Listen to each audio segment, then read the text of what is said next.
Let me get this straight. Your underage son got arrested for taking a go-kart on the highway, and you're calling to complain? Sir, that's a crime. I done told you, I'm not interested in man's laws and what you got wrote down on your stone tablets up there. Every bit of it's descended from apes and tree people. White people.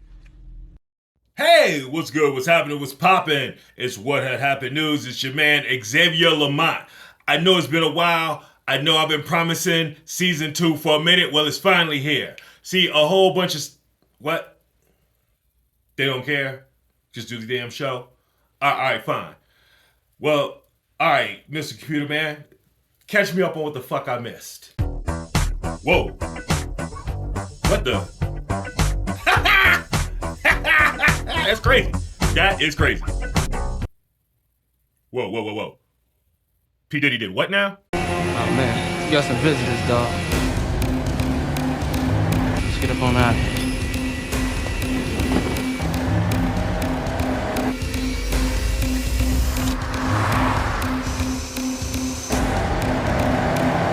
Heavily armed federal agents raided hip-hop mogul Sean Combs' homes in Miami and Beverly Hills today. Agents could be seen pulling people from the homes and questioning them in handcuffs. It was unclear if Combs was there. Don't want anybody in Los Angeles calling people in Miami and vice versa to say the feds are here. Law enforcement sources tell CBS News that the raid by the Department of Homeland Security is part of a possible sex trafficking investigation. What we see here in the Department of Homeland Security leading a raid is that there may be some allegations that they're looking into of sex trafficking. Last November, the 3-time Grammy winner was sued by his former girlfriend, Cassandra Ventura, who gave graphic details in her civil suit against Combs, claiming he subjected her to violence and sexual abuse during her over decade-long relationship with him. Initial reports had P. Diddy's plane leaving the country without him. We have, wait, what's this in my news? Well, we have an exclusive report. What Had Happened News has an exclusive report with P. Diddy's jet in Antigua. We are talking live with P. Diddy's jet right now. Hey, look, First off, I'm Diddy's what do jet. I call you? Is it Mr. Jet or... Oh, okay. I was not aware of that. I apologize. I meant no disrespect. Okay, I ain't had nothing to do with that. Okay, Fair enough. Fair point. Okay, let me cool. talk. The person let who me purchased talk. I'm trying to tell you, man. Okay. Sean Combs is in Miami and you're in Antigua. Explain yourself, man. Damn, that's all I'm trying to get at. Well, if you know everything, then why the hell you asked me where I was at? Yeah, I'm in Antigua, Now, nigga. Damn. You're in Antigua right now, and Sean Combs... Well, what had happened owner. was... See what I did there? I did the name of the show. What had happened was I was supposed to pick up Diddy in Miami. And we saw the feds as we was flying over the crib. I was like, we was flying over the crib. I was like, man, that look like Diddy crib getting raided by the feds. We was flying right over it. We saw that. When we saw that, the whole crew was like, we was all like, we ain't going there, dog. We not going there. And we made an executive decision we decided to fly to Antigua without Diddy. Do you plan on going back for him? Oh, hell no, man. They ain't got extradition here. We not going back. We not going back. He gonna have to take that. You heard it first here on What Had Happened News. P. Diddy's own jet had tried to toll him multiple times. He shouldn't have been doing that shit. Sean Combs tried Russell Simmons' exit strategy and forgot the most important step. You gotta get on the plane, bruh. You gotta get on the plane. Hey, we're gonna try to stay clear of most political news, but I gotta cover this BS. Somehow, Trump got another lifeline. Like, what the fuck is going on? Like, how many lives does this bitch have? First of all, how come you ain't got the bread, man? You supposed to be so damn rich. I'm so rich. This idiot always talking about how valuable my brand is. Motherfucker, you're the brand. You can't sell that shit. What are you gonna do? Do commercials for pizza ads for the rest of your fucking 3 or 4 years you got left to live? The fuck out of here, fam. Your brand is meaningless without you. You can't sell it. And if you can't sell it, then that's not a tangible asset. So stop talking about it. But more importantly, this fool was found guilty of fraud in New York out of millions, hundreds of millions of dollars. And then the judge looked at that and was like, nah, we're gonna let him keep running his business and we're gonna fine him a little bit less. We're gonna make him hold a bond a little bit less because we what the fuck? Man, the two sides, there's definitely two different legal systems, okay? Because Trump found guilty, never denied any of the shit that they said he did, tried to explain that that's just how business is done, And basically, these judges, there's appellate court, basically kind of agree with him. Like, yeah, he did wrong, but he didn't do that wrong. That's crazy, man. It's crazy that they gave him right back to his business. And then you flip on the other side, and fucking P. Diddy is pacing in a Miami airport because they raiding his places. Yeah, there's two different justice systems, cuz.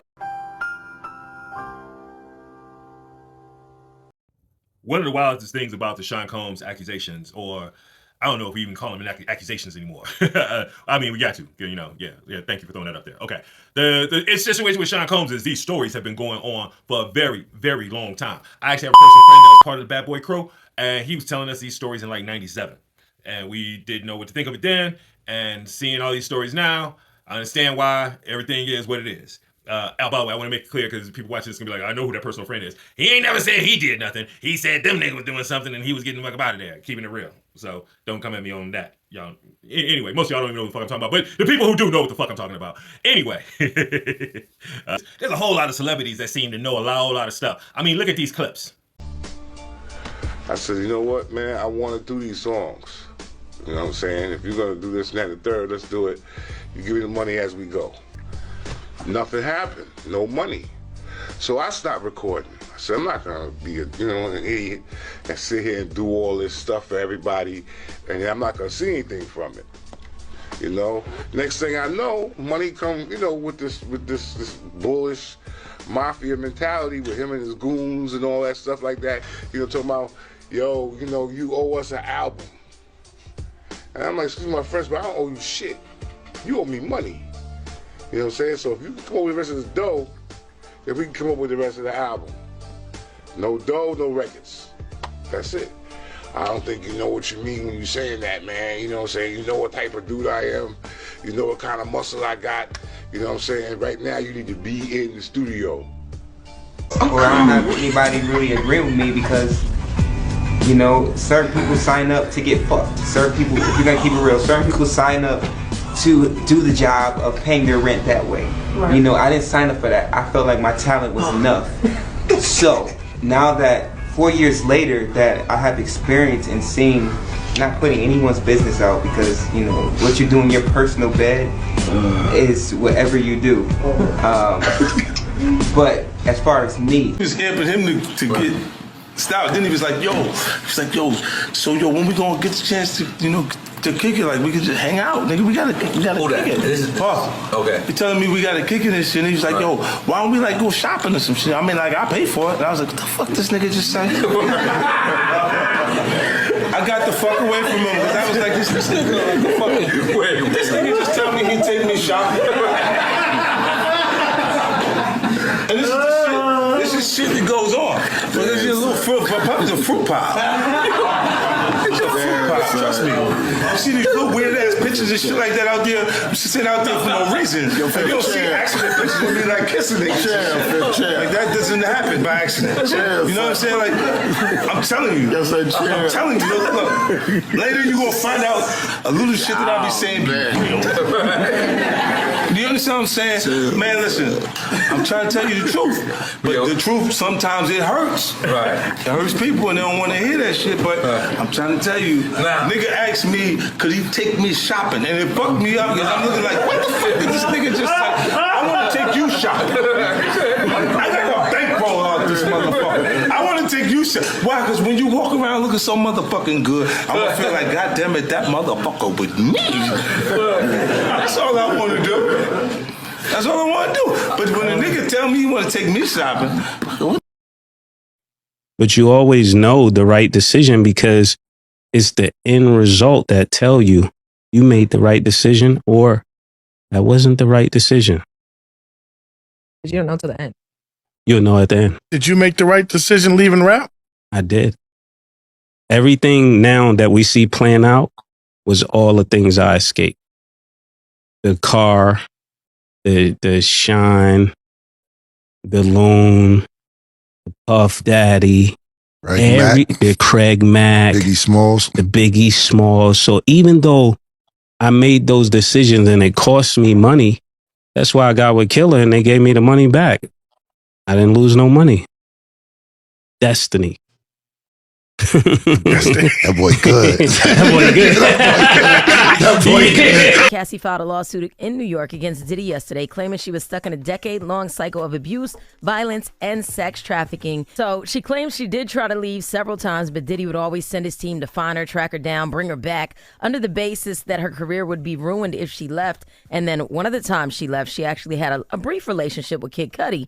When Diddy found out, he allegedly beat her, threatened to blow up Kid Cudi's car. The filing then says shortly after Diddy's threat, Kid Cudi's car actually blew up, and Kid Cudi confirmed it.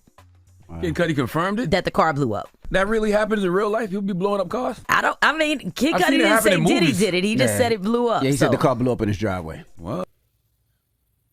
And I mean, it's not that people haven't come forward before. People have said things. Everybody just kind of ignored it. It was the same thing with Harvey Weinstein. I mean, the TV show Entourage did like whole episodes about how Harvey Weinstein was. People made jokes about it at award shows, and everybody just let that shit ride. So while we spend all this time blaming Puffy and talking about how bad Puffy was, the fuck is wrong with us? How we let it get to this that everybody knew this was going on, and nothing happened until now. Nothing happened. He was still doing it up until the feds knocked on the door. He was making somebody take that. Like, come on, man. The fuck? Y'all knew this the whole time? 30 years y'all known this? And it's just now? How is everybody all of a sudden righteous?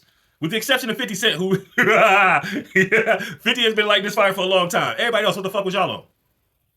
And everybody that at home pointing and looking, motherfucker, y'all knew too. And a lot of y'all is cool with R. Kelly and a bunch of other shit, so maybe chill on the righteousness and shitting on Puffy. Just a thing. You know, I'm not defending Puffy at all, but, you know, watch yourself. Next thing. You can't drive on the highway, watch any sporting event whatsoever on any medium, or listen to the radio without hearing some advertisement for a way that you can now gamble on your favorite athletes and favorite sports and all kind of prop bets. What's more interesting is they've made this gambling gaming thing into apps that people use on their phone, and they've created a gamification of gambling. Now, I understand, gambling's always been a game. That's what Vegas is built on, and casinos all over the country, and lottery and everything else. Gambling's not new. But gambling on sports in this approved fashion actually is. It just happened recently, as a matter of fact. Put it up there when the Supreme Court did their thing. Yeah. Okay.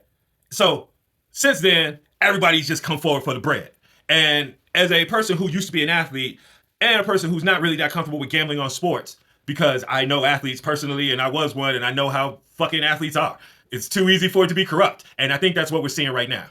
First up, Major League Baseball is dealing with Shohei Ohtani and his interpreter and supposedly $4 million, $4.5, I believe, $million that he stole for his gambling problem. And we're going to put stole in quotation marks because it sounds like some, what does it sound like? Cow manure. Yeah, it sounds like that. Come on, man. How your interpreter got access to $4 million of your dollars? Like, you don't understand what dollar sounds like in English, my guy? Also, Shohei Ohtani speaks English, so it's not like he just uses the interpreter because he doesn't want to. Anyway, the story is bullshit, and everybody, I think there's a whole lot of Japanese mythology about their culture and honor and that, yeah, you know, Japanese guy would do that because of honor and all that shit. Like, that shit still sounds absurd, y'all. Y'all letting this motherfucker ride. The only hope that I think the truth will come out about this, whether or not it's him or whether or not he was robbed or whatever, is that baseball, despite how much they've been hyping and promoting Shohei Ohtani, baseball ownership don't really like players, man. It's the most antagonistic relationship of all the sports, and they love fucking shutting down and showing one of them out because it gives them power somewhere down the line in negotiations. So even though there's a guy that's trying to make the golden boy and build up the Asian markets, I can see a full-throated investigation happening, and if anything comes out that he's actually involved, and God forbid if he bet on baseball, I can see them actually cutting one of their own. I mean, Pete Rose, the greatest hitter of all time, is not in the Hall of Fame because he bet on baseball, and once you did that, they fucking toasted him. If they've been willing to keep Pete Rose out of the Hall of Fame all this time, they will definitely banish Shohei Ohtani back to motherfucking Japan. Please believe me. And baseball is the only sport dealing with this. There's also basketball. There's a couple instances. One player with the Toronto Raptors, Jonte Porter, Michael Porter, NBA champion Michael Porter's brother, missed... look, I'll just play this clip and let them tell you. One NBA player sabotaged his entire career all because he placed bets on when he'd have a bad game. When guys like LeBron or Steph have a bad game, it's all over social media. But if you're Jonte Porter, nobody bats an eye except on two occasions. The first was on January 26th, when the Raptors faced the Clippers. As the team's starting center the past 5 games, bettors started placing parlays on Porter's over-under for points, rebounds, and made threes. But after playing only 4 minutes due to an eye injury, each of Porter's prop bets went under. The next day, Porter was named DraftKings' biggest winner of the previous day. He tried to outsmart everyone again by doing the exact trick nearly 2 months later when they faced the Kings on March 20th. Instead of an eye injury, Porter left the game with an illness after playing 3 minutes. These bets might have just been lucky, but what threw everyone off was when an unnamed sportsbook saw someone bet 10 times more than the average prop bet, all on Porter's under in his game against the Clippers. Porter has only played 26 games this season, and if he's found guilty, he might have just played the last game of his NBA career. If you can have a bench player tricking off on the game and flipping the script like that and making people bread, and you have star players openly questioning the refs, I believe there's a serious problem. And again, this is not just the NBA, it's Major League Baseball. The problem with the NBA, the problem the NBA has is it's way easier in the NBA to do this because everything is so dependent on 1 or 2 players. And if you're a player that handles the ball, if you're a player that has any specific responsibility, it's very easy to have that happen. And let's not forget, athletes are notoriously bad with money. Like, nothing has fucking changed. So you made this thing legal. Athletes then all of a sudden get smart with money. The NFL has had to suspend multiple players because they fucking gambled in a place that they weren't supposed to gamble at. Or they gambled on something they weren't supposed to gamble on. Or they had people place bets for them because they either didn't understand the rules or the rules were just fucking stupid or they just outright broke them. This is a problem across the board. The gamification of prop bets and being able to make these little instant bets here and there leads itself to corruption. Because if you could just make a prop bet on whether or not I scored 10 points in the first quarter, what the fuck is to keep a player from fucking shooting to be either make that or not make that? Especially if he has cousins, nephews, friends, bookies that he owes money, other people that he owes money, baby mamas that he owes money. It's a way he could get money. How the fuck are we supposed to check that? He puts up 9 points and his team is winning. Who the fuck cares? Nobody's going to notice. But the bettors are going to be hit. The people who wagered are going to be hit. It's too hard. It's too open for corruption. And I don't know exactly how to fix it, to be honest, because now that they let the fucking cat out of the bag, how do you fix this shit? Now, I've been wanting to talk about this moron for weeks. This is kind of a long clip. I speeded it up a little bit. I'm just going to let the clip talk, and then I'm going to come back afterwards. Check it out. Roll down the window. Hi. Hello. Hi, I'm Steven. What's up? I just work right over there. Is everything okay? Yeah. Is everything all right? We were noticing inside that you guys have been parked here for like 15, 20 minutes. Yeah, we're having our lunch. Yo, we work there. Oh, where do you work? Right here. Where? Right. And who's your supervisor's name? I don't really know him yet. When did you guys? Wait, why are you asking? What? I was just, it's not. I was actually worried because I thought maybe your car might be broken down or something because you've been parked here for so long and you haven't really. Oh no. I didn't even notice really. But one of my customers said that there were 2 suspicious-looking guys. Hey, I don't know. I'm probably gonna get in trouble for saying this, but my man Sassy is on 12.